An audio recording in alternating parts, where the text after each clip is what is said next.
Hello po. Dito tayo ngayon sa... Palamakan natin mga kababayan, Miss Nikki Wong. Hi sir, pa-picture sir. Hello po.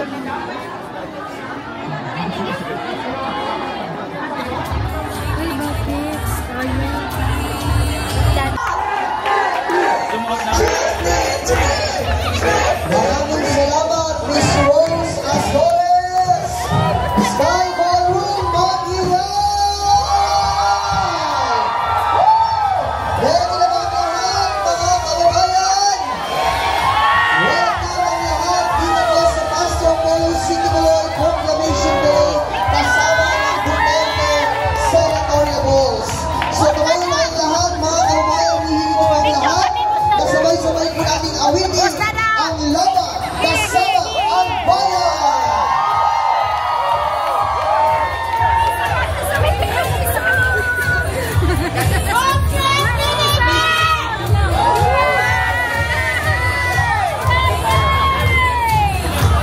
Sir, picture tayo sa dali.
Apollo Sikibuloy.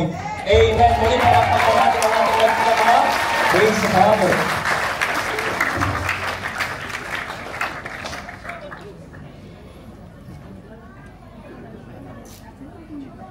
Mga kababayan, ang pambansang awit ng Pilipinas.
Ang kailangan ng ating bansa ngayon ay isang matinong leader at hindi politiko. Yung leader na handa tayong ipaglaban.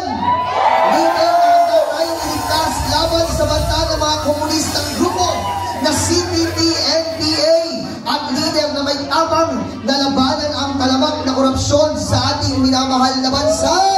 Pastor Apollo sa Senado! Pastor Apollo sa Senado! Pastor Apollo sa Senado! Pastor Apollo sa Senado! Ang mga pagkakasya at kababayan na kaya kailangan na natin ng maayos na gobyerno!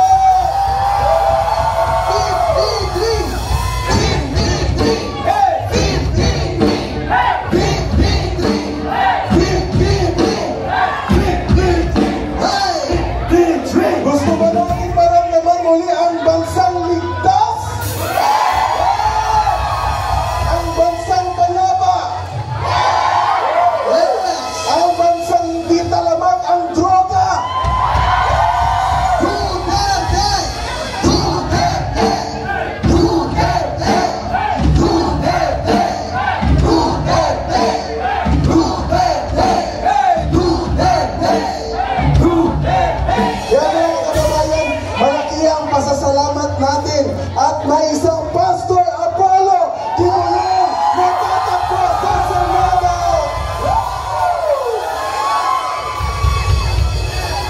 Wala tayong nakikita na maaaring makapagpabago ng sitwasyon ng ating bansa. Ngayon, hindi lang siya ang may kasama, kundi may kasama pa siya ng mga grupo mula sa PDP, laban gobyerno, Sinatanya, Duterte! Duterte! Duterte! Duterte! Duterte! Duterte! Duterte! Duterte! At naniniwala tayo na sa bayang Pilipino na magbabago ang kilos at gawa ng mga politiko kapag nanalo si Pastor Apollo Sikibuloy! Pastor Apollo Sa Senado! Pastor Apollo! Sa Senado! Pastor Apollo! Sa Senado! Pastor Apollo! Sa Senado! Kahit sino naman ang mga relihiyon ang inabibilangan mo, basta Yes. alam mo na alam natin na kailangan mo ng tulong kay Pastor Apollo at ang kanyang serbisyo. Kung serbisyo ka partner mo sa Bisaya pa, paspas ka ayaw, di yun madugay. Pastor Apollo! Sa Senado! Pastor Apollo! Sa Senado! Let's go, heartbeat.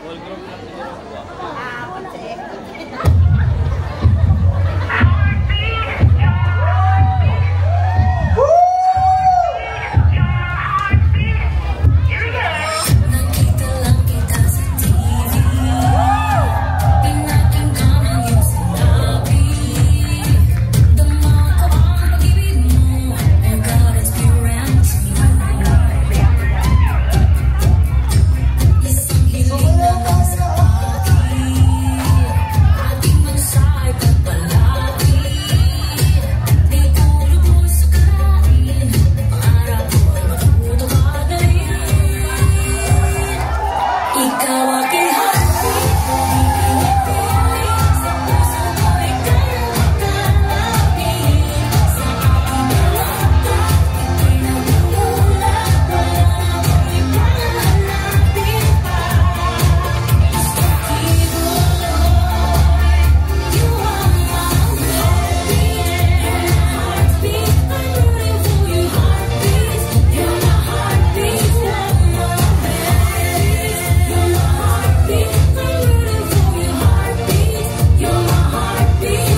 Paliwanag, Partner Erich, napakaganda ng hangarin kung lahat ng mga Pilipino mauunawaan ang plataforma ni Pastor Apollo C. Kibuloy.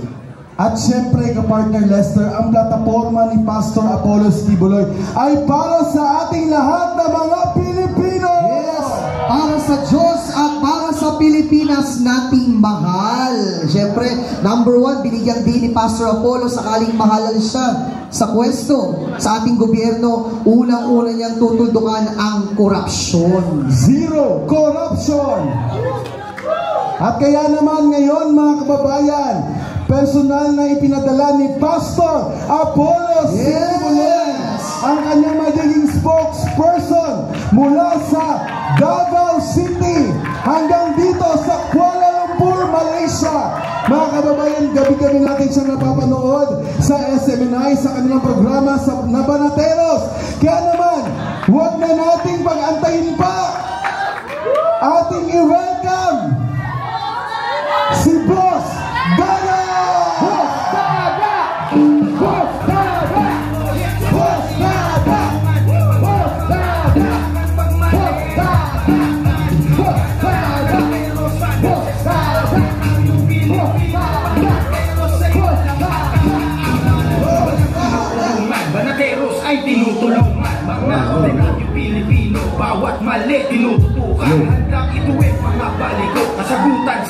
matinong bandero. Hindi mabibigyan. Simpa pa kayo?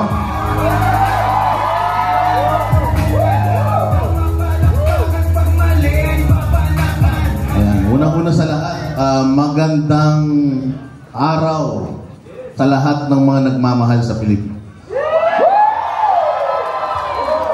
Magandang araw sa lahat ng nanonood worldwide. Worldwide, nakikita po ito, ha?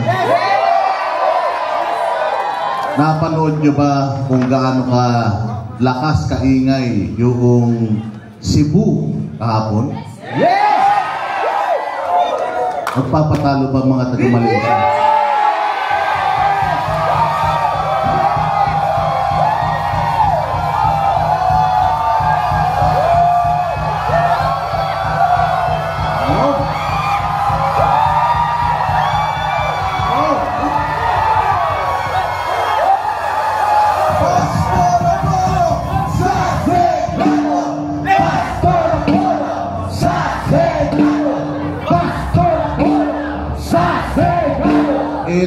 Ito ang totoong survey.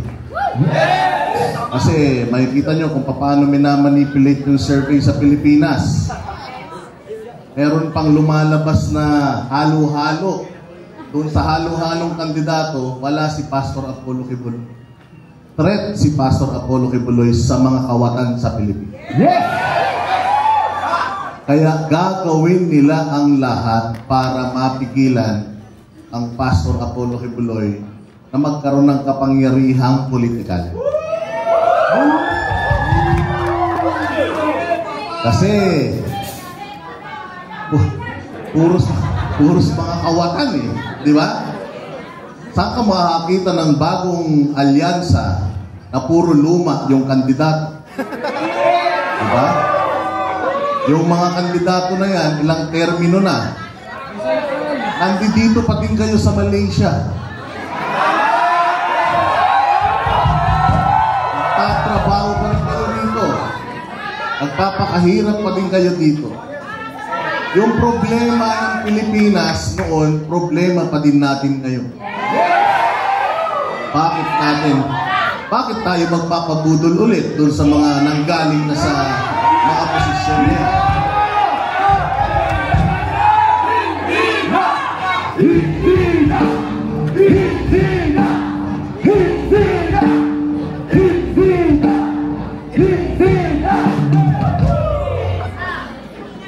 Magandang araw sa lahat ng mga nandito ngayon at sa lahat ng mga nanonood sa kanya-kanyang mga cellphone, sa kanilang mga telebisyon, sa lahat ng mga Pilipino na nagpapakahirap para ang kanilang mga mahal sa buhay ay maitaguyod. Kayo po ang totoong bayani ng Pilipinas.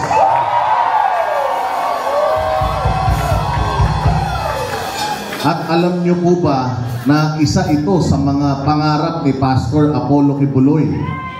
Yes! Ang magsiuwi na kayong lahat sa Pilipinas.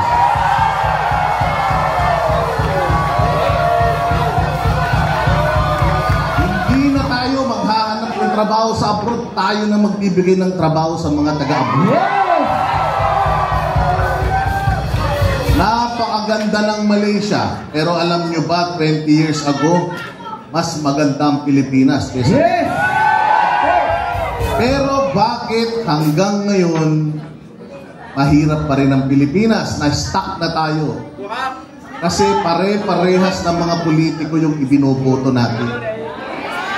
Pare-parehas na formula yung ginagawa nila. Kaya ang Pilipinas hanggang ngayon, mahirap pa din ang Malaysia, Singapore, ang Cambodia. Actually, nauungusan na tayo. Papayag pa kayo dun. So yan ang isa sa mga plataforma at pangarap ni Pastor Apollo Kibuloy para sa bayang Pilipinas. Alam nyo, ang sabi ni Pastor Apollo Kibuloy, walang imposible kapag naisip mo na. Kapag ang isang bagay naisip mo na, ibig sabihin, posible na yan. Kasi naisip mo na. Gagawin mo na lang. Ready na ba kayo sa disiplinang KOJC? Kung ganun, magsimula na tayo.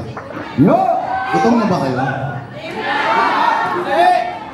Ako po si Boss Dada at ako po ay nagsasalita in behalf of Pastor Apollo Kibuloy.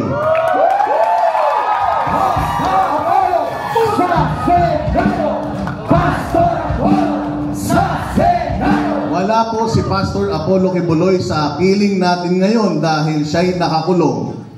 Kasi matalik na kaibigan siya ng mga Duterte. Ang mga Duterte, lahat ng mga nakadikit sa mga Duterte, gusto nilang sirain. Kasi ang pangalang Duterte, naging na siyang brand ng politics. Ang Duterte, laging maayos. Ang Duterte, matapang. Duterte, diretso. Kaya lahat ng nakadikit sa mga Duterte, sinisira ng mga kawatan. Sino ba ang galit sa mga Duterte? Sino ba ang galit sa mga kay Pastor Apollo Kibuloy?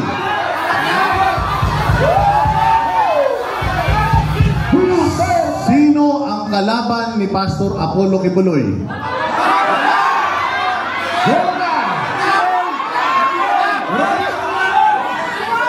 Demonyo.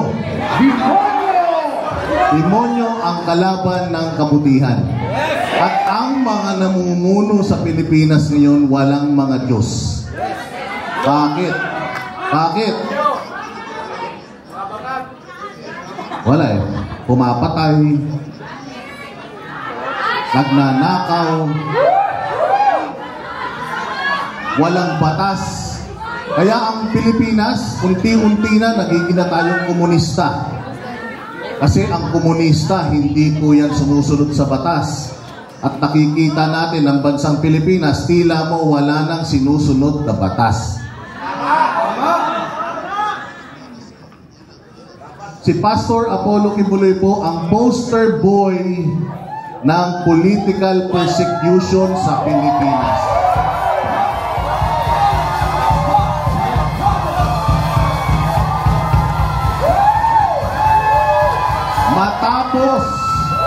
Matapos pakinabangan ng bansang Pilipinas, matapos bigyan ng pagkakataon tulungan ang current administration para mailabas ang kanilang mga pambubudol, si Pastor Apollo Kibuloy inabuso. Mga walang utang na loob. Ganyan ba mga Pilipino, walang utang na loob? Matapos gamitin ang mga Duterte, matapos gamitin si Pastor Apollo Kibuloy, ganito pa ang iginante. Tama ba yan? Pilipino ba yan?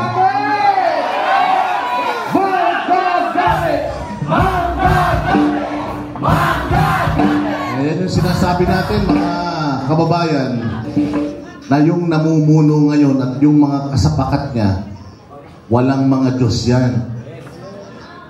Lahat ng mga yan, mga demonyo yan. Nagsimulang atakihin si Pastor Apollo Kibuloy noong si Presidente Duterte ay nagsalita gamit ang SMNI, ikan sa masa para sa masa, at hinanap kung saan nila nilalagay yung pera ng taong bayan. Pagkatapos nun, ang SMNI tinanggalan ng prangkisa. Hanggang ngayon, wala pa rin tayo sa free TV. Pero okay lang, mapapanood tayo sa YouTube, sa Facebook, sa cable. Ang SMNI hindi natatakot. Ang SMNI, patatahimikin mo, lalong mag-iingay. Ganyan ang Pilipinas. Hindi kami takot! Hindi kami takot! Hindi kami takot! Hindi kami takot! Masyadong matatapang ang mga taga-SMNI. Sinunod nila yung mga patay na kaso ni Pastor Apollo Kibuloy, 4 na taon nang dismiss. Biglang nabuhay. Milagro, di ba? At nadagdagan pa yan. Lahat ng mga kaso na yan, bailable. Nadagdagan yan ng non-bailable na kaso. At in-rease yung kanilang asset. Tama ba yan? Inilipat pa sa Maynila yung mga kaso. At ngayon, siya ay nakakulong dahil hinaharap niya lahat ng mga hamon at pagsubok ng demonyo. Hindi pa sila na ano dyan, hindi pa sila nadala dyan. Gamit ang warrant of arrest ng ibang tao at ibang address, 16 days po sila na nanirahan dyan sa Kingdom of Jesus Christ compound ng abuso ng baboy, sinira ang eskwelahan, sinira ang simbahan, nagmamakaawa tayo na kahit isang gabi lang, pabayaan tayong makapagdasal sa loob ng simbahan ng Kingdom of Jesus Christ. Hindi nila ibinigay yun sa atin. Demonyo lang ang gumagawa niya. Walang taong matino ang magsasara ng simbahan. At i-deny yung kalayaan ng isang Pilipino para makapag-worship. Wala. Pero anong ginawa ng mga taga-KOJC? Kinakain pa sila. Kinainom sila ng tubig. After 16 days, 2 beses silang inatake, may 3 namatay. After 16 days, masayang-masaya pa yung mga taga-KOJC at nagpapasalamat pa sa kanila noong lumalabas sila ng Kingdom of Jesus Christ compound. Ganyan ang disiplina, pagmamahal, bunga ng isang magaling na leader.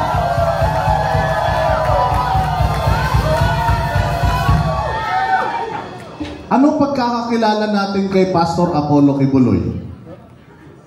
Si Pastor Apollo Kibuloy, nakilala ko na siya bilang isang maunlad na leader ng KOJC.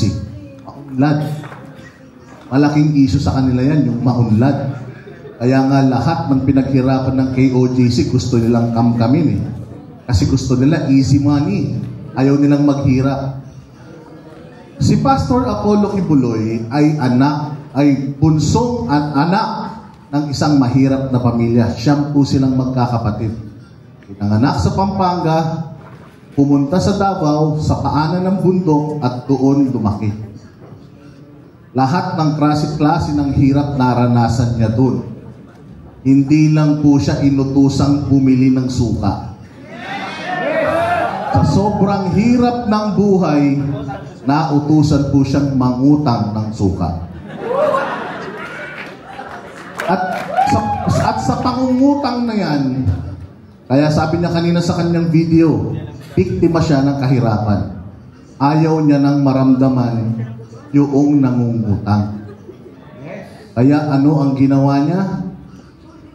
Itong kanyang simbahan na Kingdom of Jesus Christ from 16, walang makain, kamote, okra lang.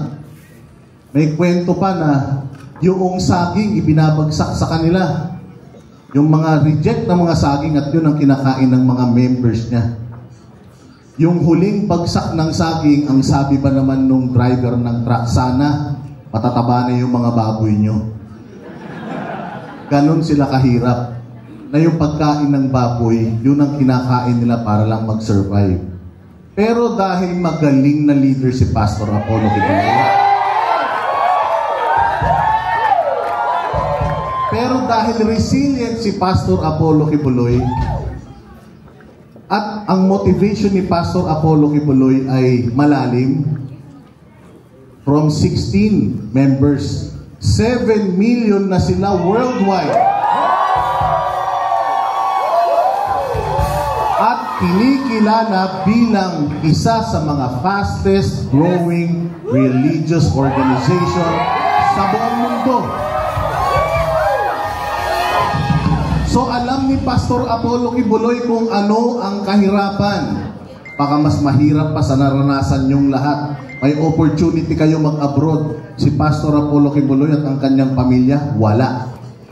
Umasa si Pastor Apollo Kibuloy sa dasal. Ang mga leader natin ngayon, mga bilyonaryo na yan.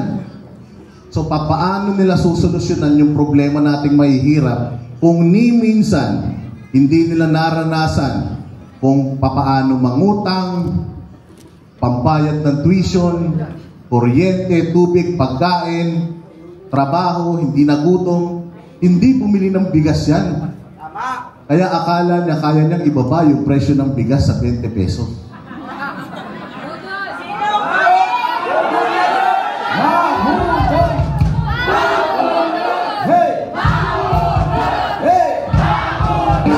Apollo Kibuloy, alam niya kung papaano solusyonan ang problema nating mga mahihirap. Kasi naging successful siya eh. Nagawa niya sa sarili niya eh. Nagawa niya sa simbahan niya eh. Kaya kung meron ditong may reputasyon at resibo, siya yun. Pastor Apollo sa Senado! Pastor Apollo sa Senado! Pastor Apollo! Bago tumakbo si Pastor Apollo Kibuloy bilang isang senador, siya po ay merong KOJC na 7 milyon ang miyembro buong mundo. Meron siyang Glory Mountain na napakaganda at iisa sa Pilipinas yan. Meron siyang Prayer Mountain na yung mga media personalities na nagbisita dyan, laway na laway. Meron siyang King Dome na 75,000 seating capacity na malapit nang matapos. At gusto nilang kamkamin yan. Meron JMC, Jose Maria College, 70% ng mga estudyante dyan, scholar. Kahit anong simbahan, relihiyon mo, pwede kang maging scholar dyan. Meron siyang Children's Joy Foundation na nagpakain, nagpaaral, nag-aruga sa milyon ng mga bata. Na ngayon, sarado na dahil pinris yung assets nila. So, hindi na tayo nag-qualify, hindi na tayo binigyan ng lisensya. Kawawa na may mga bata. Balik na yung mga bata sa mga pamilya nila eh. Kaya nga kinuha sa mga pamilya nila eh. Dahil hindi sila kayang itaguyod. Imagine ninyo, araw-araw nag-iiyakan yung mga bata, pinag-iwahiwalay sila. Dahil sa politika, nakakadiri, di ba? Merong SMNI, si Pastor Apollo Kibuloy, na naghahatid ng totoong balita, walang kinakatakutan. Tanggalan mo man ang prangkisa, tuloy-tuloy pa rin lalaban. Meron pong mga properties worldwide ang KOJC. Nakarating na ako sa mga properties ng KOJC sa Amerika, dito sa Malaysia, sa Hong Kong, sa buong Pilipinas. Alam nyo ba na ni isa sa mga properties na yan, walang nakapangalan kay Pastor Kibuloy? Kasi zero corruption. Ang lahat ng naipundar ng KOJC, pag-aari ng mga miyembro at mga miracle workers nila. Pastor Apollo sa Senado! Pastor Apollo sa Senado! Bago pa siya magtakbo ng senador, marami na siyang mga humanitarian efforts and services. Nilabanan ang CPP, NPA, NDF. More or less 2 bilyon ang ginastos ng KOJC ni Pastor Kibuloy para yung mga anak nyo na pinag-aaral sa Pilipinas hindi ma-recruit ng mga komunista. Yes. So, kung may pinag-aaral kayo sa Pilipinas, natulungan kayo ni Pastor Apollo Kibuloy. Marami sa mga kabataan noon nare-recruit ng mga komunista, nagpupunta sa bundok, namamatay. Pero dahil sa laban ng KOJC ni Pastor Apollo Kibuloy, NTF, LCAC, laban kasama ng bayan, Pangulong Duterte, naubos ang mga komunista sa Pilipinas. Hindi nang hingi ng kahit anong kapalit. Believe ka dyan, ha? Ngayon, kapag nakatulong ka sa gobyerno, usually, kung magkano yung itinulong mo, limpak-limpak o doble-doble 10 ulit pa yung tatanggapin mo. ganun sa Pilipinas. You make money to earn money. Pero si Pastor Apollo Kibuloy, naglabas ng pera, tumulong sa Pilipinas, nanghingi ba ng posisyon kay Pangulong Duterte? Wala! Nanghingi ng pabor kay Pangulong Duterte? Wala! Nagkaroon ng kaso sa Amerika si Pangulong Duterte ng presidente, nanghingi ba siya ng tulong kay Pangulong Duterte? Anong ginawa ng current administration kay Pangulong kay future Senator Apollo Kibuloy? Siniraan pa, pinaboy pa. Nakakalungkot yan. Meron po siyang clean-up drive na kaliwat kanan sa Pilipinas, hindi lang yata sa Pilipinas, pati sa buong mundo. Walang katapusang tree planting activities. Ang gastos niyan. Kung alam nyo lang kung gaano kagastos yan, pero hindi yan tumihingi ng tulong kahit kanino. Kasi advokasya yan Pag advokasya gagawin mo, meron o wala, ang Panginoon na magpo-provide. Nakapagpaaral ng milyong-milyong kabataan sa tulong ng Jose Maria College at ng Children's Joy Foundation. Milyong-milyong miyembro ang naiahon ni Pastor Apollo Kibuloy sa kahirapan. Maraming mga dating masasama ang pinapait ni Pastor Apollo Kibuloy. Kaya sigurado ako, pag nandiyan na yan sa Senado, yung mga satanas dyan, babait na. Di po ako member ng KOJC, Pagkos ako po ay dating kritiko ng KOJC at ni Pastor Apollo Kibuloy. Pero dahil si Pastor Apollo Kibuloy ay napakagaling na leader, hinarap niya kami at sinagot niya lahat ng mga tanong namin. At nawin niya ang respeto ng Banateros. Kaya sabi ng Banateros, maayos na tao to.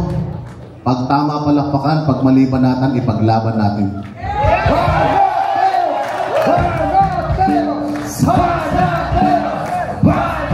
Yung leader natin ngayon, pag tinanong mo magpa-drug test, ang sagot, di naman yan konektado sa public office is public trust. Pag tinanong mo, saan nyo dinala pera, may kaso ka. Pag tinanong mo, ganito, ganyan, kulong ka. Ganyan ang gobyerno na meron tayo ngayon. Umiiwas sa mga batikos, pero ang gagaling magnakaw. Si Pastor Apollo Kibuloy humaharap sa lahat ng hamon. Alam niyang wala siyang kasalanan, kaya hinaharap niya lahat ng kaso.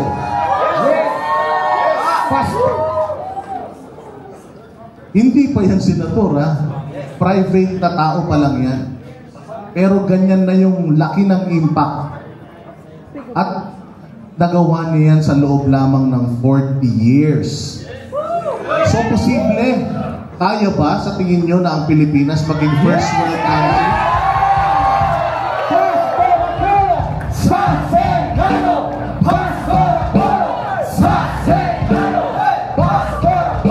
Bilang isang Banateros, botante, at bilang isang mamamayan ng Pilipinas, bakit ko dapat iboto si Pastor Apollo Kibuloy? Unang-una sa lahat, siya lang po yung may platapormang zero corruption. At may resibo na yan. Kingdom of Jesus Christ, zero corruption. Ngayon narinig ka ba na isang mga miyembro nila currently na nagre-reklamo sa mga buhay nila? Walay.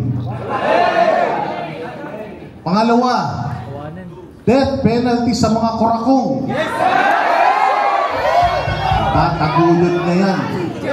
Ibinaba ni Atty. Vic ng 1 million kay Pastor Apollo Kibuloy, kahit piso Basta nagnakaw sa pera ng taong bayan, dapat daw yan binabaril sa luneta. Si Pastor Apollo Kibuloy, tuluyan niyang susugpuin ang salot na droga at CPP, NPA, NPA. Si Pastor Apollo Kibuloy ay biktima ng pang-aabuso ng gobyerno, kaya ipagtatanggol niya kayo sa lahat ng mga mapang-abusong mga nasa gobyerno. Siya po ay mapagmahal sa kalikasan. Advocate po siya ng kalinisan, kagandahan, at kalusugan. Tutulong po si Pastor Apollo Kibuloy para maangat ang buhay ng mga Pilipino. Meron tayong poverty alleviation advisor na wala namang ginawa, kundi sumita lang ng sumita sa mga Duterte. Ang totoong poverty alleviation, si Pastor Apollo na magbibigay sa inyo. Sa mga OFW na minamahal ni Pangulong Duterte at minamahal ni Pastor Apollo Kibuloy. Yung sinabi natin kanina na pangarap niya magsiuwi na kayong lahat para makasama niya mga mahal niya sa buhay. Pero bukod dyan, habang hindi pa kaya yan, magtatatag po si Pastor Apollo Kibuloy ng isang batas para magkaroon po kayo ng pensyon, kayong lahat ng mga OFW.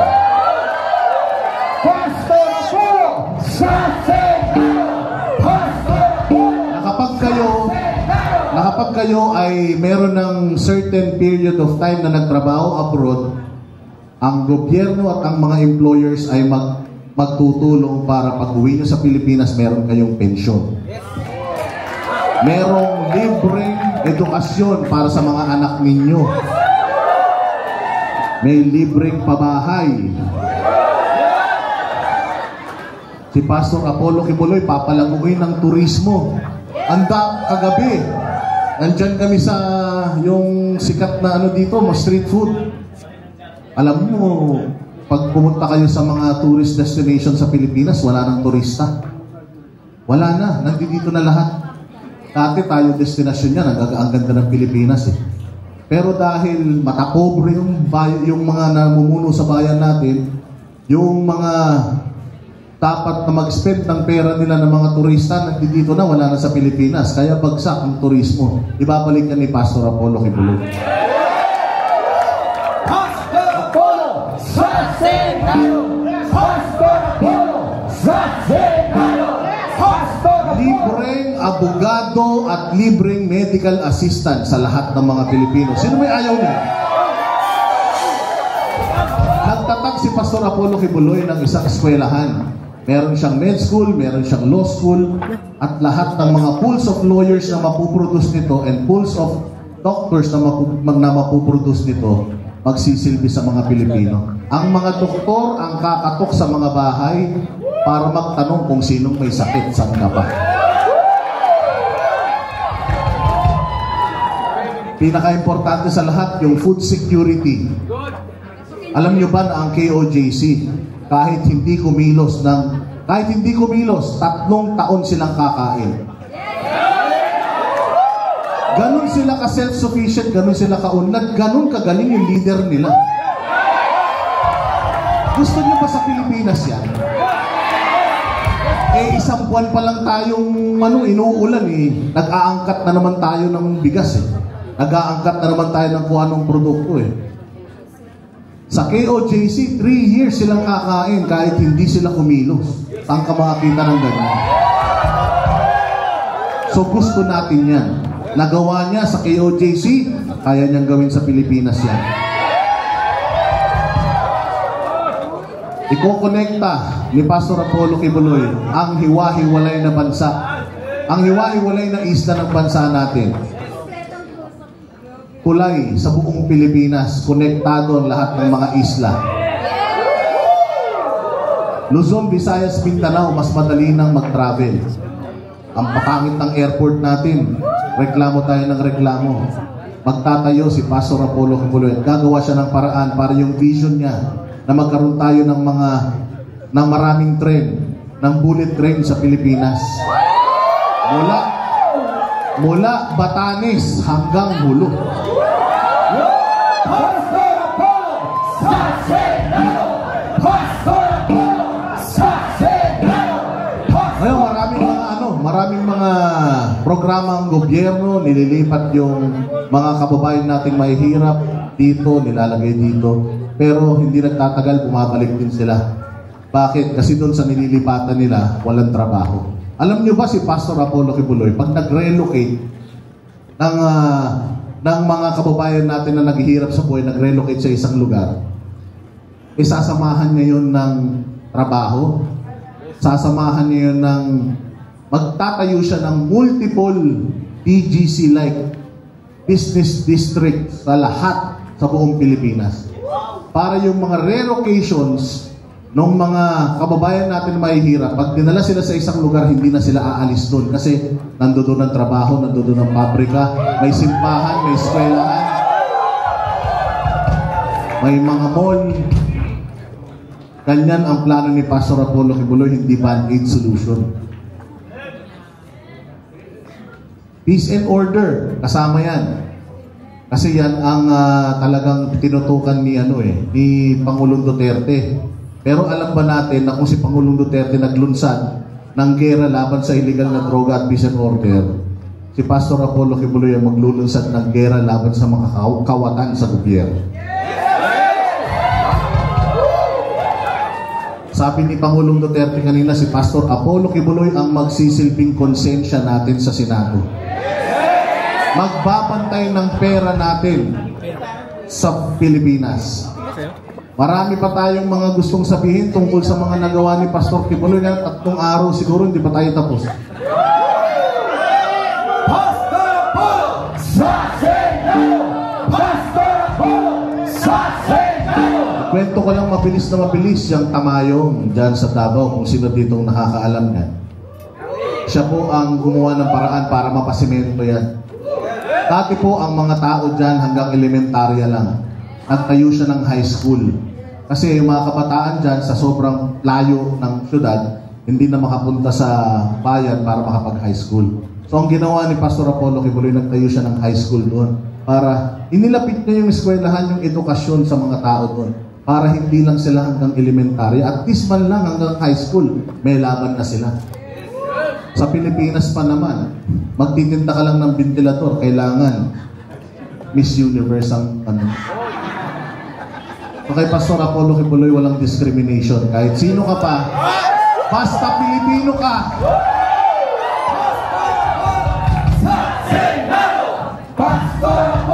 Basta Pilipino ka, tutulungan ka.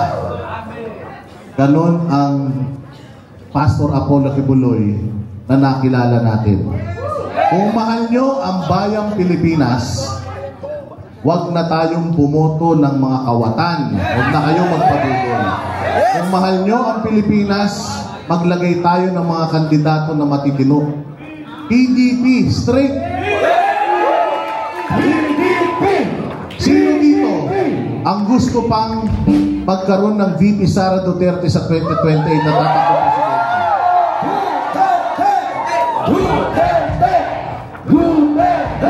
Kung gusto nyo meron ng VP Sara sa 2028, iboto nyo lahat yung PDP. Kasi kapag ka nanalo yung mga kawatan sa kabila, laglag si VP Sara, patay ang bayang Pilipinas. Wala nang maglilid sa Pilipinas, maniwala. Lahat yan gigipitin, lahat yan ikukulong, lahat yan. Lahat tayo apektado. Kaya kung ayaw ninyong mangyari yan, ito yung unang step para ma-achieve natin lahat nitong mga pangako na to. Pastor Apollo Kibuloy is just one person. Hindi niya kayang mag-isa na i-implement yung 70 na batas niya, nakakulong pa siya niyan. 70 yung nagawa niya. What more kung malaya yan? Diba? So hindi niya kayang mag-isa na may sakatuparan lahat yan. Kailangan niya yung 8 na mga co-members niya dyan sa PDP laban. Kaya iboto po natin yan straight. At panghuli sa lahat, kung hindi kayo makaboto dito, please, kausapin ninyo yung mga kamag-anak ninyo sa Pilipinas para sa Diyos at Bayan. Number 53, Pastor Apollo Kibuloy. Thank you very much. Pastor Apollo sa Senado! Pastor Apollo sa Senado! Pastor Apollo sa Senado! Pastor Apollo sa Senado! Pastor Apollo sa Senado! Pastor Apollo sa Senado!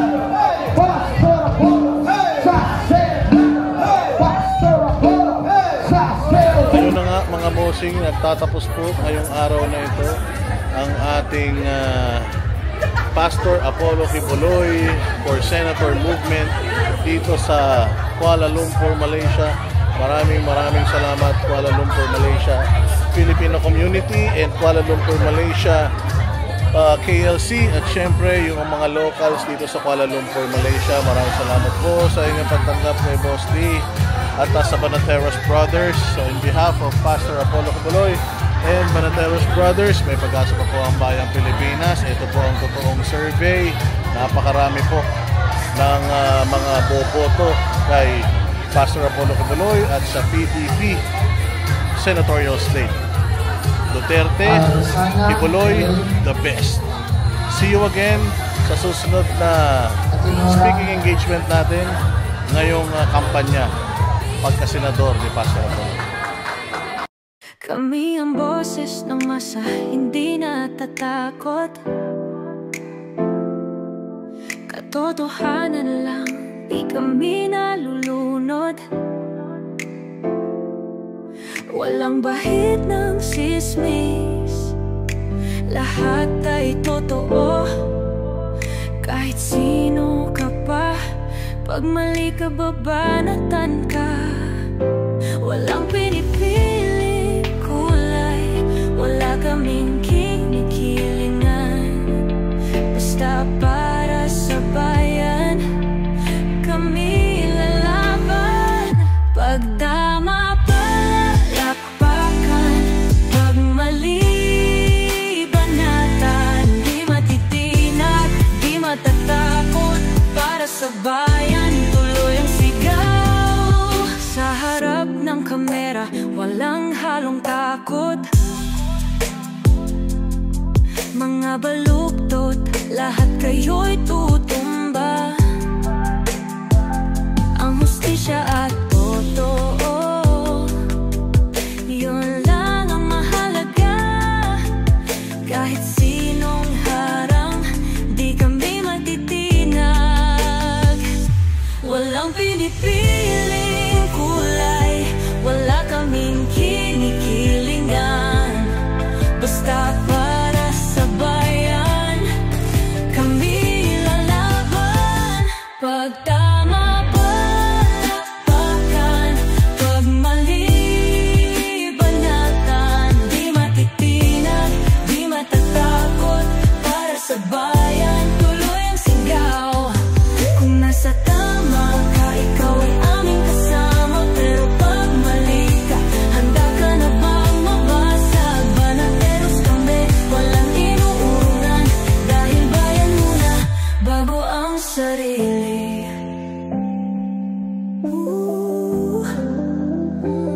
Bago ang sarili.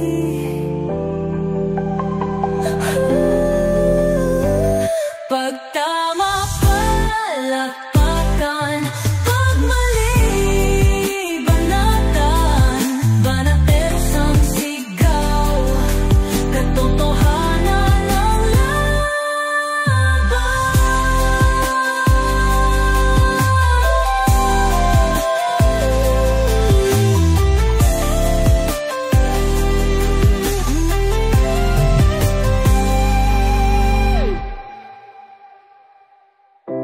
Sa harap ng kamera, walang halong